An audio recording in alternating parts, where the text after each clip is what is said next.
Please give a warm welcome to Studio Airborn.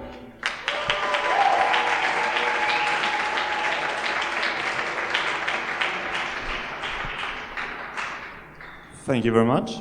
Can you all hear me? Louder, maybe? Okay. All right. Yeah. As Andreas said, we are Airborn Studios, and we're based in Berlin. We've been busy in game art for the last 4 years, and we're focusing on outsourcing game art, 2D game art, 3D game art, for a bit different companies. And we're here to talk about Ori and the Blind Forest, which was the last big project me and Simon worked on. Standing right there. I'm Simon. And I was busy on it for the last 3 years, and Simon joined about a year ago. All right. Who here knows Ori and the Blind Forest? Can you raise your hands, maybe? Okay, that's a couple of people. So I think it makes sense to show some introduction to it. So I want to show the trailer we released. Let's see. How do I go there? Ja, der? Na, der Ordner drin. Der? Genau. Nein, doch nicht. Der? Ja, vielleicht. Nö. Na.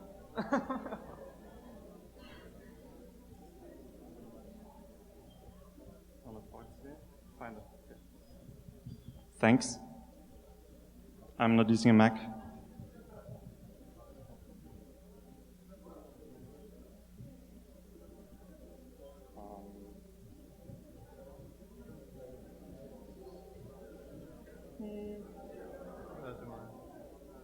Okay.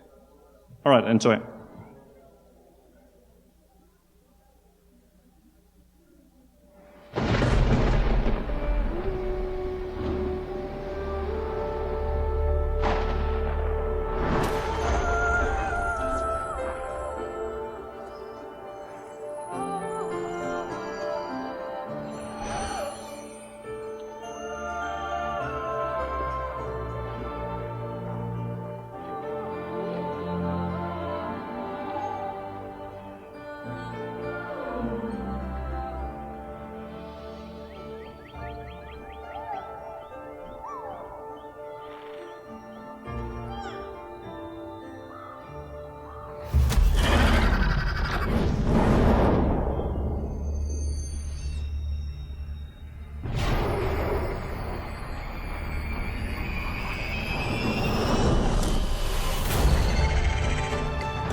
Thank you very much.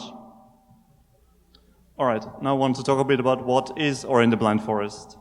Ori and the Blind Forest is a Metroidvania, that's what the genre is called, which means that it's a game where you start out as a very weak, small, not necessarily small, but weak character that over the course of the game becomes stronger and stronger, learns some new abilities, and with those abilities usually unlocks more and more of the game.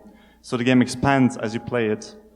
And it's also jump and run, which you might know from Super Mario back then, or more recently Super Meat Boy maybe, where you basically jump and run a lot throughout the game. That's where the name comes from. And one of the goals we set for ourselves was to tell a very engaging story, a very deep story, with very limited resources. We were a very small team. Overall, on the whole production was around 10 people full-time, and the whole team, everyone included, was around 20.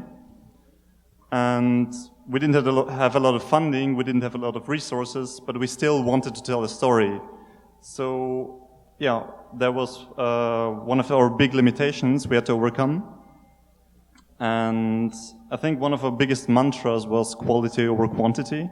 We knew we couldn't do a super huge production, so we tried to do very little, but not very little, but not as much, but in very high quality. So the game isn't that long. I think on average it takes around 6 to 8 hours to finish it, maybe a bit longer if you're not very used to those games. And I think the current record for a speed run is at 24 minutes or something. But they're skipping most of the game, and yeah, that doesn't really count. Yeah, so we wanted a very concise experience, very focused experience. We focused on getting the controls as good as possible. So in the first year, we spent a very long time just on the controls, just on the character. So it just feels good to play it. So you're just having fun running around, because that's what you do for most of the game. And a goal we set for ourselves as the art team was that we wanted to make a 2D game look as good as possible. Because nowadays, most games are 3D. There's a couple of examples of very good 2D games nowadays as well, but back then, when 2D games were more common, they were just very limited technically, and now we're a lot further ahead, like 10, 15 years in the future, and we can do a lot more with this stuff, and we really wanted to use those technologies and use the techniques to make something that, yeah, looks like 2015. All right, now I give over to Simon. So, whoa, that is hot. Hello, I'm Simon, and we're going to talk about Ori and how we managed to get our gameplay done. Is that? Yeah. Okay, closer. Is that better? Okay, sweet. So, there is an eternal struggle between gameplay and art. Gameplay always tells us, do something more, more close and, no, not close, sorry. Even louder, sorry.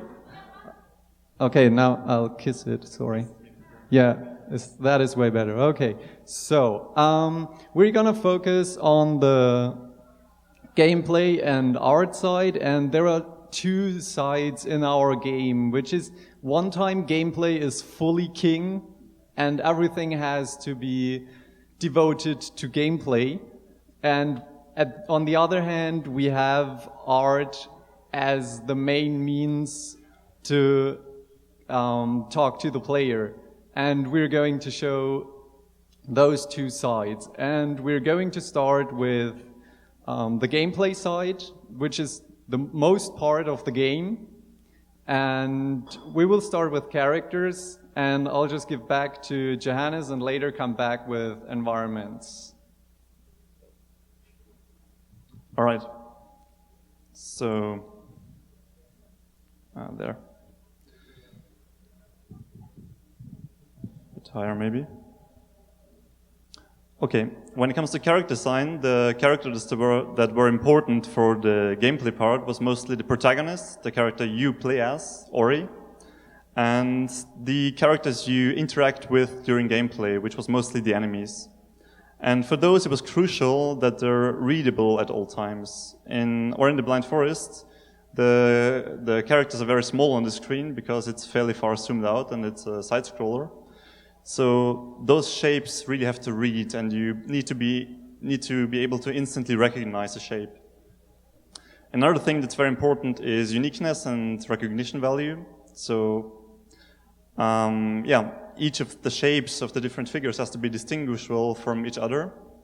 And you also need recognition value just within the product and outside of it. So when you show a character, when you show the protagonist, it should be clear that he's connected to the game, and you should make the connection to the character seeing it and the title and the product. So it needs to have the right features and needs to be recognizable. And yeah, there's the constant struggle between simplicity and detail. We try to reduce the characters as much as possible, but they need enough detail to still look interesting and still have enough detail to be unique. And another big point was that the characters were designed for motion. In the Blind Forest, you're constantly moving. You basically never really have to stand still. And some people really played it that way. And since you don't really see the character resting all that much, the character needs to read in motion. It just needs to be recognizable. So that was something we always had to keep in mind. I'm going to show a couple of examples. Here there's one of the very first placeholders we had for the main character. That's the base I had to start from. And another very interesting example is the placeholder we worked with, which I can show you. It's a very short video.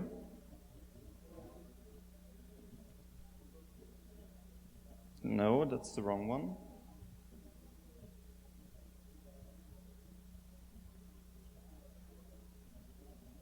There we go. That's a very early test our animator did, and he used to do that a lot with all the characters. And you can see it's basically just a moving rectangle.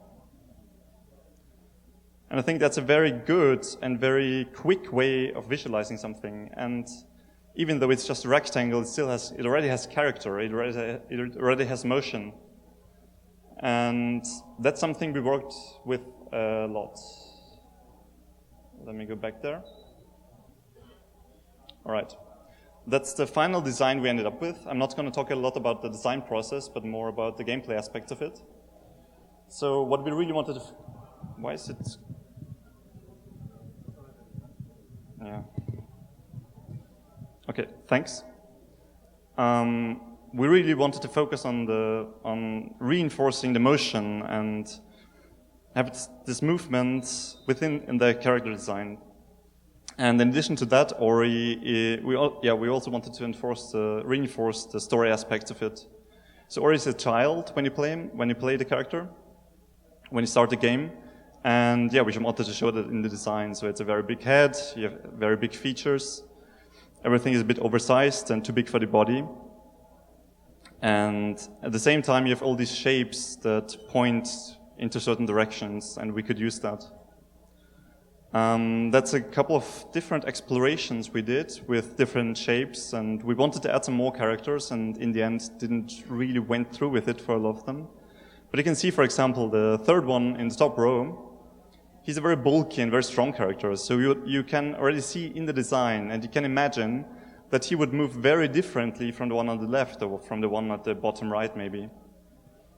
So you see that shapes are very important and have a lot of power over how we perceive and imagine motion.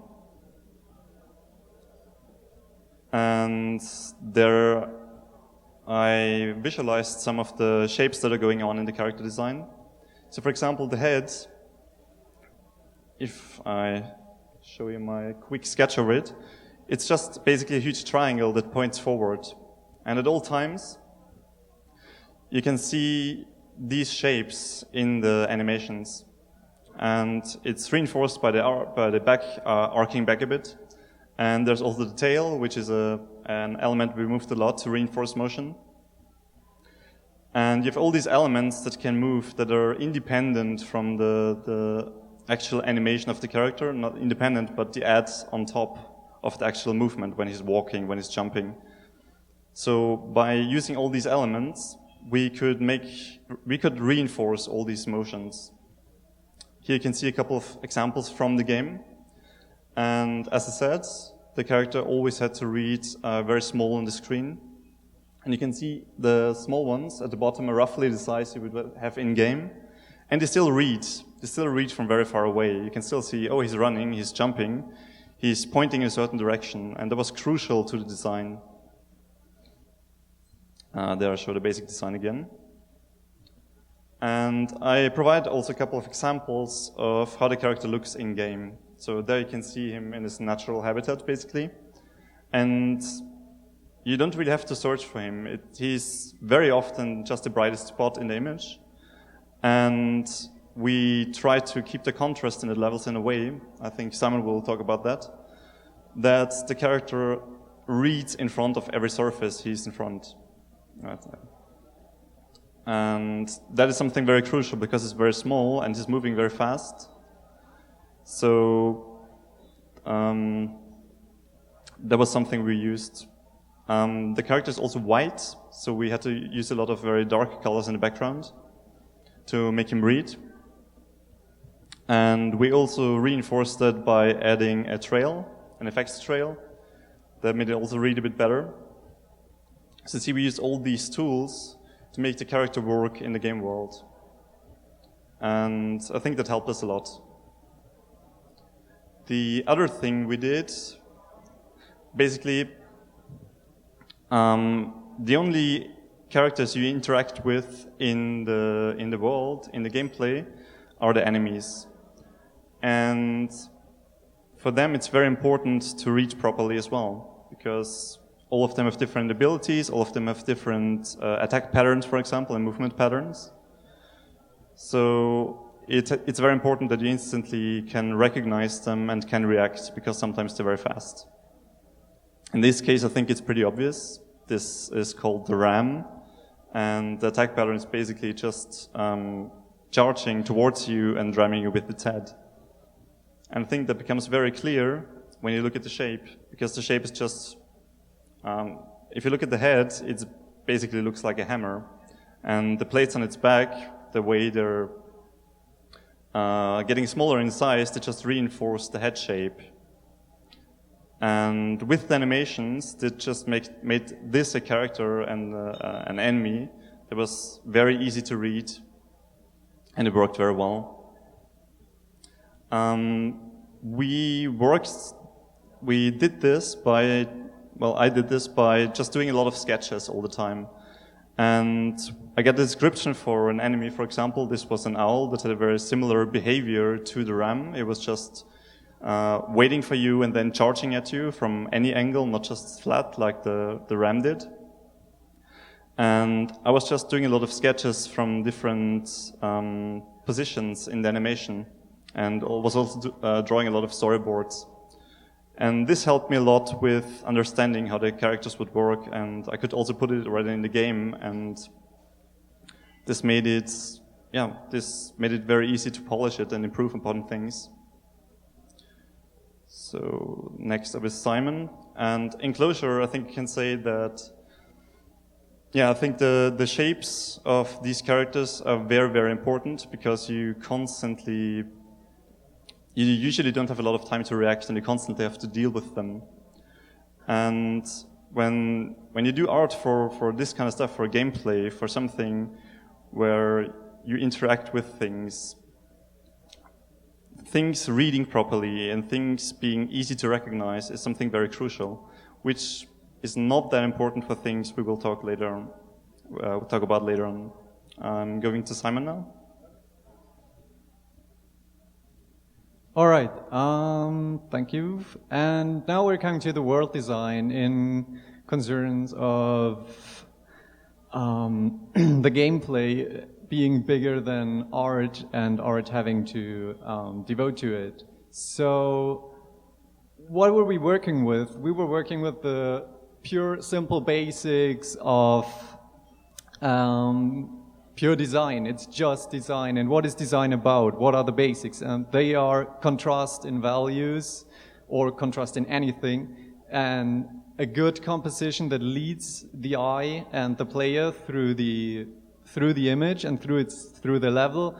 And shapes and color are also very basic and just help establish the certain things for the player to learn and then just subconsciously know what to do. So I'll start with contrast and values. And for example, we used it for the player to know where to go. So in this image, in the screenshot, we have Ori in the middle, and he's standing on a post, and I think every one of you knows where he has to go or what he has to do. There is water on the bottom, and there are several posts, and we used contrast here to just show where he has to go. Like on the top of the posts is the highest contrast, and there was also a big line at the bottom that kind of shows you in the beginning you can't go there, but later in the game you can go there once you learn to swim, kind of. And we also used contrast to show you what he has to do, what is his aim, like what is the player supposed to do. And this is in the Jinzo tree, it's in the middle of the game, and you instantly see there is Ori, and above it is the big heart of the tree, and the middle has just the highest contrast. There is white right besides black, kind of black, and there are more contrasty areas around which will have an impact later. But it just shows you have to do something with that, and something else will happen afterwards. And apart from that, contrast, this emphasizes even more. Like there's just this white thing in the middle with Ori on the bottom, and it's just the most important thing, so something has to be up with that. And going from there, this is just a small puzzle at the start of the game, but you also can instantly see, like, where can you go up on that mushroom, and on the right. There is just, the most contrast is on we called it center layer. It's just the layer where you can play, and everything in front of it is darker, and everything behind is more mushy, more, not gray, but the values are toned down. And besides values, we also used the composition, and this is a very important part of the whole thing because it leads the player also very subconsciously. This is right in front before you come to the Jinzo tree, and I think, yeah, again, all of you know what to do. It drives the eye to the top right. And why does it do that? In the background, you have those lines. They are just receding upwards. They are going to the top right, and on the bottom, on the bottom right, you also have lines that just show you that there is something on the right you have to do. And you will have to overcome those obstacles in order to progress. And the progression is way into the background, which will lead you further up. And once you're up there, once you tackle the small puzzle, you will get up here and you instantly know what to do, because the lines are broken through the houses on the tree, and everything now is moving you straight to the right. And this is a very, very important and powerful tool just to guide the player to where he has to go. And next up is another one, and this is also, you're coming from the left, and there is something very important right in the middle of the image, and the eye is led from the left, coming up through that glowy bit is a pickup. That is something the player will desire to get. It also has white in it. It is high contrast, so it has to be good. You have to get it. And then you will see right at the top of the screen, there is obstacles ahead, and then the eye will just travel to the right and back into the middle, where there is a big tree in which you will get a new ability. Players will know that at that point and just instantly go there. So this brings us to shapes and color, and shapes and color are very important. So how did we use it in relation to gameplay? So this is also in the Jinzo tree, and this is a small puzzle where you have to collect the 2 keys on the right, and you have to traverse portals in order to make it. The portals are the very bright spots. You can instantly see them. And we also had spikes in there, and it's immediately clear that you cannot go on spikes. That's never good. And this is just the easiest contrast in shape. It's just spiky against flat and smooth. So you instantly, first of all, know where to go and where to not go through the shapes. And then there's also color, which is a neutral gray, green in areas you can go, and a reddish yellow where you're not supposed to go. And this is it again. It's just, it all comes together and helps the player to understand it. And we have that color coding also in other places in the game. For example, here, everything that is orange will hurt you. And you will learn that right away when you enter this dungeon. And the only way to not get hurt by it is to get an orb that will cast an aura around you. That's on the bottom left. And this will invert the orange areas to white and will just make them not damage you. And we also use the colors to make strong conventions for the player to learn. And conventions are very important. So you see at the bottom of the screen we have the UI, which is blue bubbles on the left and green bubbles on the right. Green, everyone knows that is health, and blue is mana or energy. And this is reflected in the game world. So on the top left, where the mouse cursor is, there is a flower on which you can hop on and then get a life vessel. And if you look on the bottom right, there is a crystal you can also collect in order to get more energy. And then these purple things all around are just another convention to show you that these things are living obstacles, but you can destroy them. And everything in the game that is purple is destroyable and will hurt you if you jump on it. So, in conclusion, gameplay is bigger than art, gameplay is king. So what we just showed you is always about art making the gameplay and helping the gameplay. And the art has to support the gameplay ideas through great design, just through designing everything so the player subconsciously understands what's going on.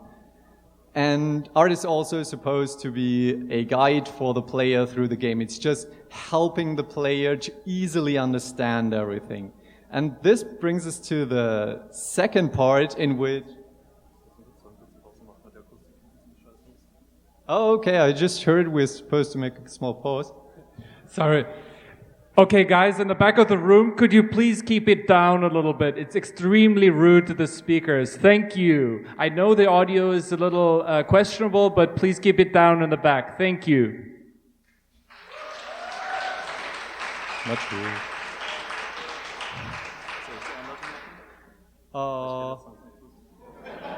Yeah, if you... Sorry, if you want. Go ahead. And the second part of the talk will be about art versus gameplay. So on Ori, we separated those things by gameplay is more important in the gameplay-heavy areas, and art is more important in the story-heavy areas. That might be different in different games. So should I talk louder even? I don't know. Tell me. Yeah, okay.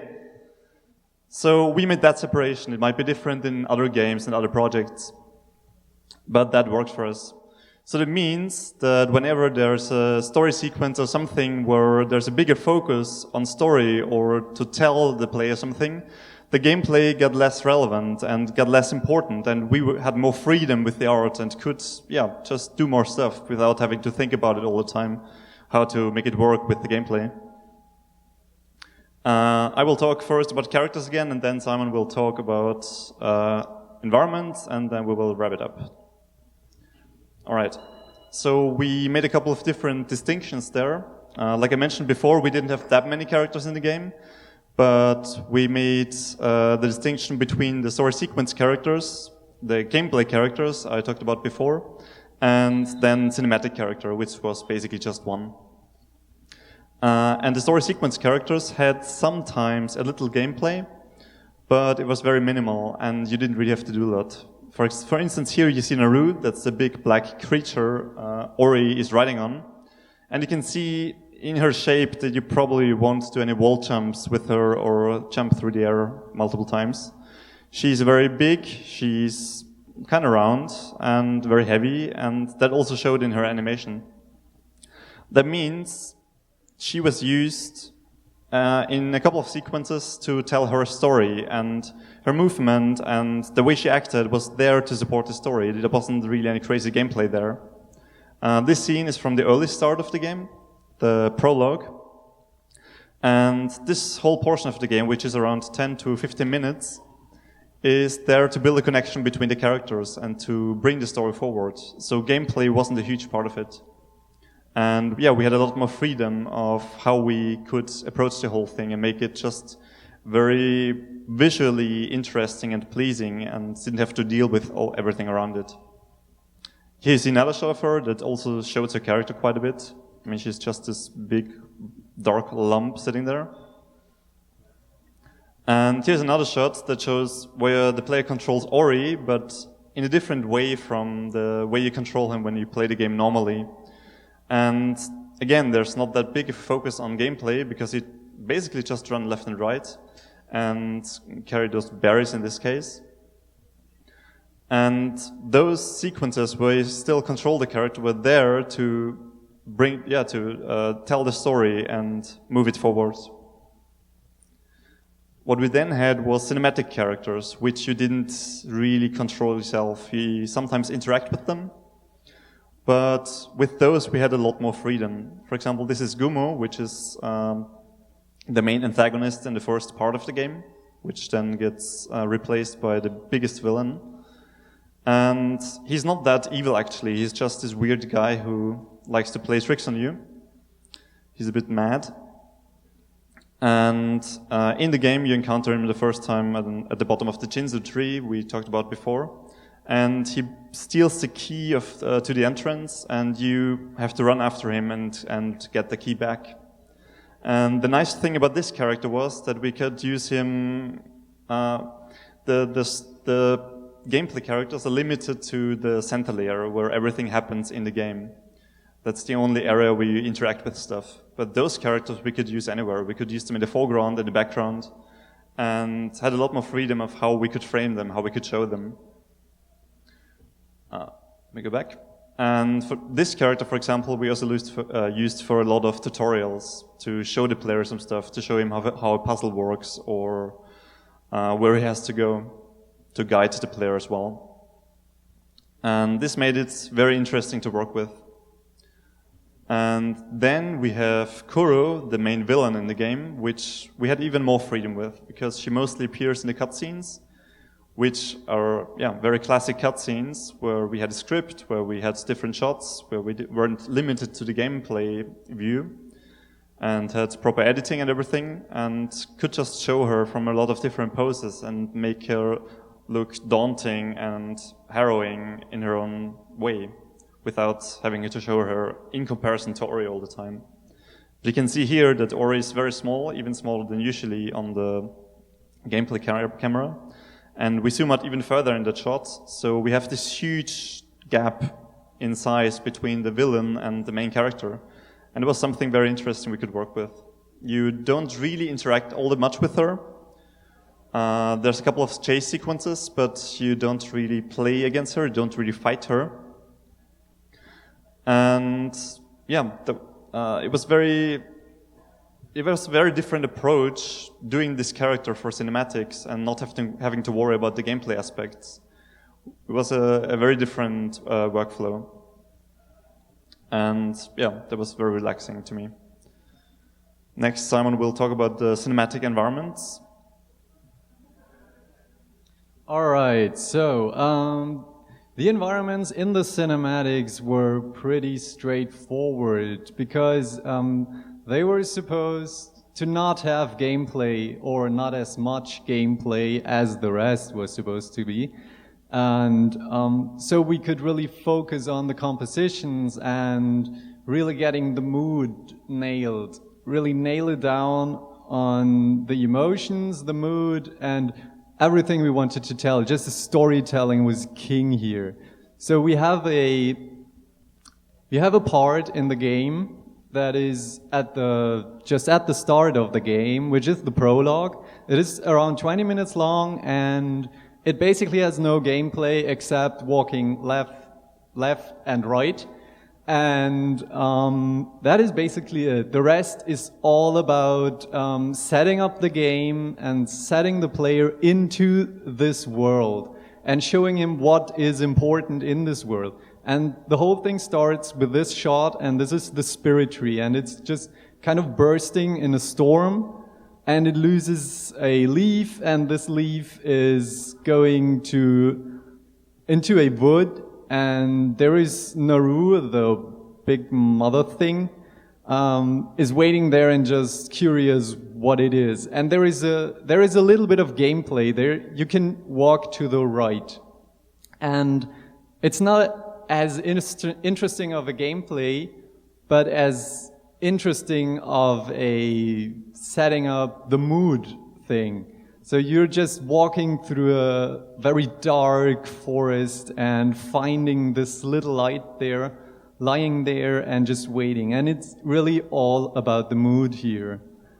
And then they're growing up together, Ori is growing up, and they having adventures, and you get to know the characters. And also again here you can move to the right, but it's not really visible. They could also just move kind of in space there. So it's not important, as I meant, it is not as important to see where you have to go because you can only go right. So whatever.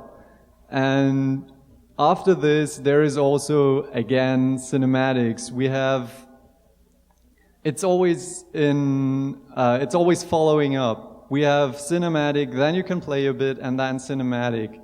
And this is a bit more, you can do a bit more in it, but it could have been a whole cinematic, to be honest.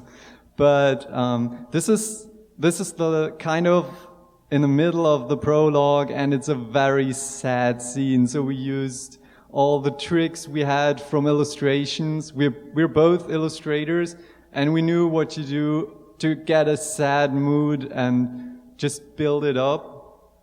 And we also had to not worry about gameplay here. And so art could really excel here, and gameplay just wasn't a thing. And that brings us to the conclusion. So what is it about? So what did we have to do in those areas? And that is really just focus on storytelling and get the player to know everybody, convey the emotions we want him to feel through our compositions. And there was, as I said, minimal gameplay to give room to the story. And then there is also the case that it's in the game. We also have these just small cinematics that are after big events that are very taxing on the player, and they are there to give the player a bit of a breathing room and kind of a award after he beat a really taxing and difficult part of the game. And this brings us to kind of the end of our talk, where we bring both together, and that will Johannes do. Alright, yeah. So, in the end, I want to summarize a bit and maybe tell you the main things we found out, and so you can take them away from this. In our case, I can only really talk about this case. Maybe it's different for different projects, but that's what we learned. That the gameplay is the foundation everything is based on. I mean, a game is an interactive product, and if it's not really interactive, it's not much of a game. And the art gives the whole, all the tools, all the techniques you develop, all the mechanisms, gives them context and makes them interesting, makes them more visually appealing. And we also found out, at least for our game, that the art sells the product. A lot of people were interested in the project that would have never touched a different game that maybe was similar but looked very different and looked maybe not as nice and hand-drawn. But the gameplay then again makes the game fun to play and makes people keep playing the game after the first half hour. So for us it was very important to keep the balance between art and the gameplay. The gameplay always came first, at least in the situations where gameplay was important.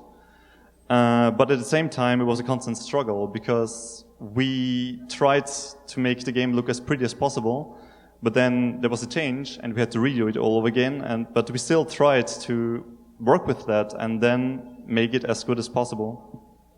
And lastly, we also wanted to mention a couple of other good examples of games that handle this really, really well. This would be, for example, Portal 2 and also Portal 1. They just nail it to tell a story and integrate the story into the gameplay and just lead you on, and you never really get lost because they handle it so well that you just keep going. And especially in Portal, where the control never gets taken away from you. You're always in control, and that's something very nice. And when it comes to gameplay and readability there, I guess all Blizzard games are really well done, but we picked Diablo 3, and they handle that extremely well. You always know what's going on the screen, everything reads really well, and everything relevant is instantly visible to the player. So I think that closes our talk. Thank you very much. We will be at the bar, and yeah.